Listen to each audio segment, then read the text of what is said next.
So now let us do the analysis of VARC section, that is verbal ability and reading comprehension. So we'll do last 6 year का analysis which includes 15 paper, 17 के 2 papers, 18 से 2, 19 के 2, 23, 21 3 and 22 3. Okay, as we have been doing for cons and NIA. So अभी हम यही check करेंगे कि VARC section में कौन से टॉपिक से कितने क्वेश्चन आ रहे हैं और वो टॉपिक के लिए हम कैसे पढ़ेंगे हमारे 99 परसेंटाइल वर्कशॉप में. Right, so let's begin. So एक तो सेक्शन का नाम ही है VA एंड RC. RC क्या होता है? Reading comprehension. ओके, क्यों RC नाम दिया इस सेक्शन को? क्योंकि चेक करो यहाँ पे 24 क्वेश्चन आ रहे हैं, बट उसमें से 16 क्वेश्चन तो RC से ही है. Okay, so more than around 60% of the paper तो तुम्हारा रीडिंग कॉम्प्रिहेंशन का ही है. ओके, उसमें भी तुम्हें यहाँ पे दिख रहा होगा मैंने 16 में लिखा है 4444. ओके, विच मीन्स कितने? 4 RC है. एक RC में 4 क्वेश्चन है ना. वैसे 4 अलग अलग RC है, तो वैसे तुम्हें 16 क्वेश्चन कहां से मिले? रीडिंग कॉम्प्रिहेंशन से. Okay, so that is the first thing you have to understand. अभी बाकी के क्वेश्चंस कहां से आ रहे हैं? पैराजंबल्स आ रहे हैं, समरी आ रहे हैं. पैराजंबल्स का एक और टाइप होता है पैराजंबल्स ऑड मैन आउट, वहां से आ रहे हैं, और क्लोज पैसेज आ रहे हैं. ओके, क्लोज पैसेज भी इसी साल आया था. इसी साल मींस इस साल के पहले 2022 में आया था, है ना. उसके पहले तो वो कभी आया नहीं. वो भी बैंकिंग एंट्रेंस एग्जाम के टाइप का क्वेश्चन है. ओके, ये यहाँ पे जनरली कैट में नहीं आता, बस 2022 में आ गया था. ठीक है, अब हम पहले समझते हैं RC, है ना, बाद में इन सब पे जाते. ये हो गया तुम्हारा VA, बाकी का तुम्हारा बन गया पूरा वर्बल एबिलिटी, और ये हो गया तुम्हारा RC. तो पहले RC को समझ लेते हो, बाद में will enter into VA and understand the rest of the topics. So RC जो है ना, सी यहाँ पे 16 क्वेश्चंस थे, हमने देख लिया. हाँ, RC में 2022 में तीनों शिफ्ट में 16 क्वेश्चन थे, 4 RC थे. 4 RC में जो 3 RC थे ना, they were based on content based passage. Okay, अभी तुम बोलोगे ये क्या होता है सर? ओके, तो समझो अभी RC होता क्या है, पहले वो समझो. RC में क्या दिया होगा तुम्हें? एक बड़ा सा कुछ तो ऐसा लिख के दिया होगा, ये बोलेगा ये तुम्हारा RC है. उसमें समझो कितना पैराग्राफ है? पैराग्राफ 1 2 3 4, तो एक पेज है. ओके, उस पे एक 4 पैराग्राफ का RC दिया हुआ है. ओके, अब तुम बोलोगे RC लिया कहाँ से उसने, है ना. तो समझो एक बड़ा सा बुक है, एक 300 पेज का बुक है हैरी पॉटर का. उसमें से मैं इसे 2 पेज फाड़ देता हूँ और बोल देता हूँ तो ये लो तुम्हारा RC है ना. ये RC सिर्फ ये 2 पेज पढ़ के बताओ, क्या तुम्हें क्या लगता है central idea of the passage क्या है?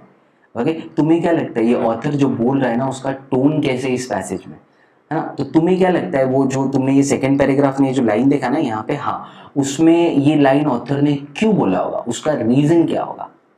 वैसे तुम्हें क्या लगता है यहाँ पे जो एक वर्ड दिया है ना फर्स्ट पैराग्राफ में, जिससे ऑथर ने वो पैराग्राफ स्टार्ट किया, वो वर्ड का मीनिंग क्या है? वैसा. ओके, वैसे वो क्वेश्चंस पूछेगा. तो एक RC दिया है, उस पे उसने 4 क्वेश्चंस पूछे, वही लिखा है यहाँ पे 4 4 4, 4 क्वेश्चन 4 क्वेश्चन 4 क्वेश्चन, 3 RC दिए, 12 questions from you. Right, so that is what you can expect from this part. Now what is content based RC? सो अभी मैंने एग्जांपल दिया हैरी पॉटर का, वो तो फिक्शन हो गया ना. हाँ, तो ये जो पैसेज है वो कहीं से भी लिया जा सकता है. अभी फिक्शन का एग्जांपल दिया, वो कौन सी डोमेन से लिया जा सकता है पैसेज? कहीं से भी.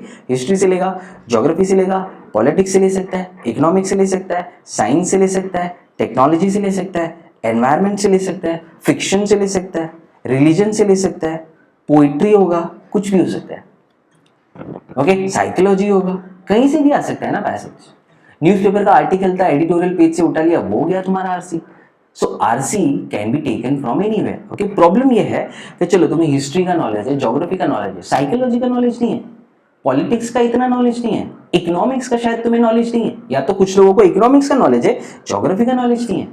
ओके, सो ऐसा अगर RC तुम्हें एग्जाम में मिल जाता है ना, तुम उसको टैकल नहीं कर पाओगे क्योंकि तुम्हें उस फील्ड का थोड़ा भी नॉलेज नहीं है. राइट, इतना तो पता होना चाहिए ना, basics of that field, so that you can crack the RC if it is coming in your CAT exam, okay, based on that content which is let's say psychology. Okay, so इसलिए क्या होगा, हम informative classes करेंगे. Okay, informative classes में क्या होता है, now you will not find this anywhere. Okay, no coaching institute can do this because they don't dare to do this. Okay, they will just teach you कि देखो ये RC है, इसमें से ऐसे ऐसे क्वेश्चन आते हैं, बस ये ऐसे क्वेश्चन में ऐसे सोचना है और बस हो गया इतना ही. They will not tell you about this informative classes. Okay, what we'll be doing especially in this workshop. So let's say psychology पे एक informative class हो गया, geography के एक हो गया, history पे एक हो गया. That will give you a basic idea about things. है ना, so that when you get similar kind of an RC or based on the similar information you can crack it in the exam as well. Psychology पे तुम्हारा थोड़ा तो idea होगा ना, अरे ये चीज होती है, हाँ. ओके पॉलिटिक्स में तुम्हें थोड़ा आइडिया तो होगा ना, अच्छा constitution, okay fundamental rights, fundamental duties, directive principles of state policy. Economics में तुम्हें थोड़ा बहुत तो आइडिया आ जाएगा, what is repo rate, reverse repo rate, what is inflation, what is deflation, right, what is GDP, what is GNP. तो ये basic terms अगर तुम्हें पता हो गया ना, तो ऐसे टेक्निकल कंटेंट बेस्ड आरसी तुम इजीली सोच सकते हो ना, तुम्हें समझ में आ जाएगा। अभी हम ये भी सीखेंगे कि पूरा आरसी समझने की जरूरत भी नहीं है, हमारे पास चीट कोड्स है जिससे हम क्वेश्चन के आंसर फाइंड आउट कर सकते हैं, वो बाद में देखते हैं। पहले सिर्फ ये समझ लो, ये जो मैं बोल रहा हूँ ना कंटेंट बेस्ड आरसी, कैसे टाइप का कंटेंट उसमें आता है, ओके कौन से डोमेन से आता है वो हमने देख लिया। उसको क्रैक करने के लिए हम क्या करेंगे, इन्फॉर्मेटिव क्लासेस। Got it? हाँ ठीक है। सो ये तो अभी हमें समझ गया, बाकी आता है बेसिक्स ऑफ रीडिंग कॉम्प्रिहेंशन। सो ये ऐसे टाइप का पैसेज है जो किसी भी फील्ड में सेट नहीं हो रहा है, you can not put this passage in any of the field, okay. So ठीक है, वैसे टाइप को आरसी को भी कैसे टैकल करना है, we have the strategies for that, okay. So समझ लो अभी आरसी में तुम्हें क्या एक्सपेक्ट करना है ना। इससे पहले कि मैं वीए में जाऊं, मैं तुम्हें ये ट्रिक बता देता हूं आरसी के लिए हम पढ़ेंगे कैसे। आरसी में ना, तो पहले आरसी को पूरा कंप्लीट कर देते। तो आरसी होता क्या है, आरसी से कितने क्वेश्चन आते हैं वो सब हमने देख लिया। अभी हम कैसे पढ़ेंगे, first thing will develop the reading strategies and the types of question. देखो ये चीज बहुत इंपॉर्टेंट है। अभी मैंने बताया ना ऑथर का टोन क्या है, ये एक टाइप का क्वेश्चन है जिसे बोलते हैं टोन बेस्ड क्वेश्चन। फिर मैंने ऐसे भी बोला था, अरे ये पैराग्राफ में ये लाइन है, उसका मीनिंग बता, उसे हम बोलते हैं data based question, which means passage में कोई डेटा दिया है, उसका वो मीनिंग या तो वहां से रिलेटेड कुछ क्वेश्चन पूछ रहा है, okay. Then central idea based question, तो ये पैराग्राफ में ऑथर क्या बोल रहा है वो नहीं बता रहा हूँ, वो नहीं पूछ रहा हूँ मैं, तुम्हें पूछ रहा हूँ क्या पूरे पैसेज में ऑथर का सेंट्रल आइडिया क्या है, वो बोलना क्या चाह रहा है ना, तो वो बताओ। मेन थीम बेस्ड क्वेश्चन, इसे हम बोलते हैं मेन थीम और सेंट्रल आइडिया बेस्ड क्वेश्चन। तो ऐसे टाइप के क्वेश्चन, तो इसमें सीखा क्या हमने, अभी मैंने 3-4 ही बताया, ये सब है टाइप्स ऑफ क्वेश्चन। तो पहले तो ये समझना इंपॉर्टेंट है कितने टाइप के क्वेश्चन है ना। तो तुम्हें देखते ही समझ में आना चाहिए, अरे ये डेटा बेस्ड है, अरे ये सेंट्रल आइडिया बेस्ड क्वेश्चन है, right, this is what, okay, this is what you have to understand. अगर ये चीज तुम्हें समझ गई तो फिर उसके लिए क्या होगा, अभी तुम्हें समझ गया टाइप्स ऑफ क्वेश्चन कौन सा है, तुमने पेपर में देख के आइडेंटिफाई भी कर लिया, अरे ये तो सेंट्रल आइडिया बेस्ड क्वेश्चन है। अब क्या, now you have the cheat codes to crack such kind of question. तो सेंट्रल आइडिया बेस्ड क्वेश्चन के लिए हमने अलग अलग चीट कोड्स बनाए। जैसे फॉर एग्जांपल सेंट्रल आइडिया और मेन थीम वाला जो क्वेश्चन होगा ना, उसका आंसर तुम्हें सेकंड पैराग्राफ के लास्ट लाइन पे मिलेगा। हाँ ऐसे होता है, ओके। तो तुमने पैसेज पढ़ा भी नहीं है बट तुम्हें पता है क्या इस टाइप के क्वेश्चन का आंसर तुम्हें कहाँ मिलने वाला है ना। अगर पूरे पैसेज में 4 पैराग्राफ की जगह 8 पैराग्राफ रहे तो आंसर कहाँ मिलेगा, 4 पैराग्राफ रहे तो आंसर कहाँ मिलेगा, और ऐसा वहां पे ही आंसर क्यों मिलेगा, ऑथर हमेशा किस टोन में लिखता है ना, वो सब चीजें स्टडी करके we had made this cheat codes which will make your life very very easy. तो अगर कुछ आरसी है जिसके लिए तुम्हें टाइम भी नहीं मिल रहा है ना, ठीक है, फिर भी तुम at least 50 to 60% of the question solve कर दोगे without even reading the passage, क्योंकि तुम्हें चीट कोड्स आते हैं। Okay, so these cheat codes will serve as a lottery for you when it comes to reading comprehension, and you will understand this comprehensively in the workshop. Okay, 4 घंटे हमने अच्छे से इनको पढ़ा है so that you get a complete idea about it. ठीक है, अब क्या इंफॉर्मेटिव वर्कशॉप, अभी वो क्यों कर रहे हैं वो तो तुम्हें समझ गया ना, क्योंकि कंटेंट बेस्ड आरसी आएगी तो वो कंटेंट पे उस फील्ड से रिलेटेड हमें थोड़ा बहुत नॉलेज चाहिए, तो वो भी हम कर लेंगे जिससे तुम्हें थोड़ा इन्फॉर्मेशन आ जाएगा कि ठीक है ऐसा साइकोलॉजी में ये चीजें आती है तो ये बेसिक्स चीजें मुझे पता होनी चाहिए। और क्या, फिर अब तो सब कुछ हो गया, जो तुम्हें पढ़ना था हो गया, अब तुम प्रैक्टिस करो ना। तो प्रैक्टिस कहाँ से करोगे, एक्चुअल कैट पेपर में जो आरसीज आए थे वो तुम बस प्रैक्टिस करो, ओके। वो बहुत सारे आरसीज तो मैं तुम्हें क्लास में ही करा दूंगा, कुछ आरसीज जो बच जाएंगे वो तुम खुद से प्रैक्टिस कर सकते हो, ठीक है। फिर क्या, अब तुम्हारे पास प्रैक्टिस हो गया, स्ट्रैटेजी भी आ गई, स्पीड भी तुमने डेवलप कर ली थोड़ी बहुत, but now you need confidence. So अभी क्या करना होगा, 2 कैंपस का reference book on verbal ability reading comprehension, BA छोड़ दो पहले आरसी देखते हैं ना, बीए पे हम अभी जा रहे हैं। तो 2 कैंपस के रेफरेंस बुक में तुम्हें अलग अलग टाइप के आरसी अलग अलग फील्ड डोमेन से, ओके, सारे टाइप के क्वेश्चंस इंक्लूड करते हुए मिल जाएंगे। So what you have to do there is just pick up the book, solve the RCs, answer the question, check the solutions ना। जो हम सोच रहे, जो ऑथर सोच रहे हमारे चीट कोड्स अप्लाई हो रहे या नहीं हो रहे, वो सारी चीजें तुम यहाँ पे प्रैक्टिस कर सकते हो, okay. So this completes comprehensively your RC part of VARC. So after looking at RCs comprehensively, let's look at the second part of VARC section. Now we'll look at VA, okay, that is what, verbal ability, okay। so इसमें कैसे type के question आ जाते हैं, cat में बस इतने ही है, okay, parajumble summary that's it, finish हो गया, और कुछ है नहीं, grammar, okay, find out the error in the sentences, ऐसे टाइप के क्वेश्चन नहीं आ रहे कैट में। वो कहाँ पे आ रहे हैं? एनमैट, स्नैप, एमएचसीटी, सीमैट, यहाँ पे सिर्फ दो ही बचते अभी। कौन सा? एक हो गया पैराजंबल, दूसरा हो गया समरी, ओके, तीसरा RC. Over, the section is over, V RC, right. So let's see now how do you handle such kind of question. तो पहले देखते हैं पैराजंबल। अब पैराजंबल क्या होता है? जैसे इसका नाम है, एक बड़ा सा पैराग्राफ है ना। सो समझो उस बड़े से पैराग्राफ में 5 फुल स्टॉप्स है, which means there are let's say 5 lines. After each of this line 1 line full stop, then 1 line full stop, then 1 line full stop, ऐसे 5 लाइन है। तो अभी क्या करेगा वो? चलो 5 लाइन बना ही देते। अभी क्या करेगा वो? ये फर्स्ट लाइन है, ये सेकंड लाइन है, ये थर्ड है, ये फोर्थ है, ये फिफ्थ है, ऐसे वो पैराग्राफ बन रहा है। अभी वो इनको ना रीअरेंज करके देगा। ये फिफ्थ लाइन को फर्स्ट कर देगा ऐसे, और ये थर्ड वाली लाइन को सेकंड कर देगा, ये फर्स्ट वाली लाइन को थर्ड कर देगा, है ना। फिर ये यहाँ पे सेकंड लाइन आ गया और लास्ट में आ गया फोर्थ लाइन, ऐसे रीअरेंज करके देगा इसको। तो उसने किया क्या समझा तुम्हें?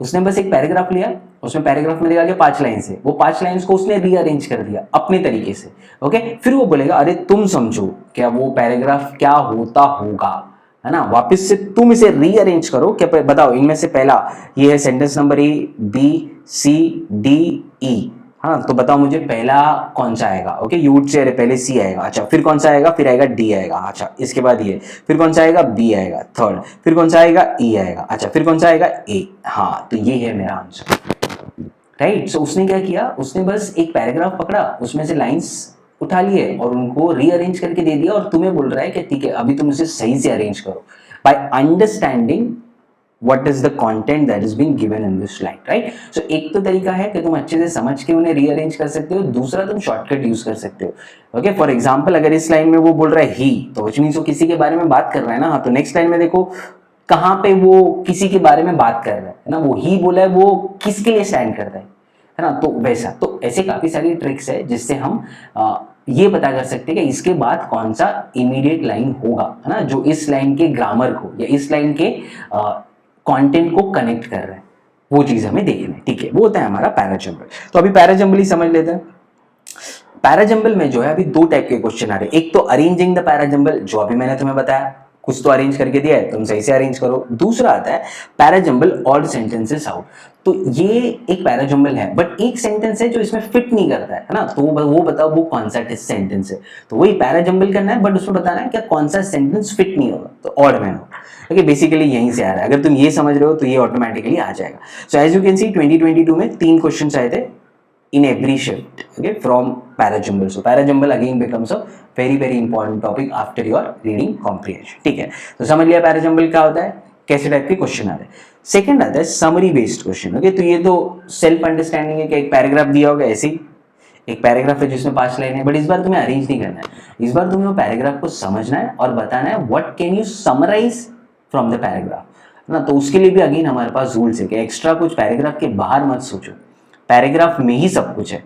कि तो पैराग्राफ में एक्चुअली में तुम्हें क्या लगता है कि ये समझिए 5 लाइन है, उस 5 लाइन को मैं एक लाइन में रिप्रेजेंट कर रहा हूँ, है ना। तो वो तुम बता सकते हो ये एक लाइन जो है वो इस 5 लाइन का एसेंस है, विच मींस ये जो 5 लाइन बोलना चाह रहे हैं वही वो एक लाइन बोल रहा है ना। तो तुम बोलोगे कि अच्छा वो इस पैराग्राफ का समरी, वैसे समरी बेस्ड क्वेश्चन। ओके, तो इसके लिए भी हमारे पास काफी ट्रिक्स है, will apply them and find the answer for it. Okay, हर बार हम ऑब्वियसली तुम देख रहे हो कि हम नॉर्मल मेथड से नहीं जा रहे कि समझ के करो। इतना समझता था तो हम वीआरसी में बहुत अच्छे होते थे ना। इतना समझ ही रहे तो तुम्हें सब ट्रिक्स की जरूरत नहीं है।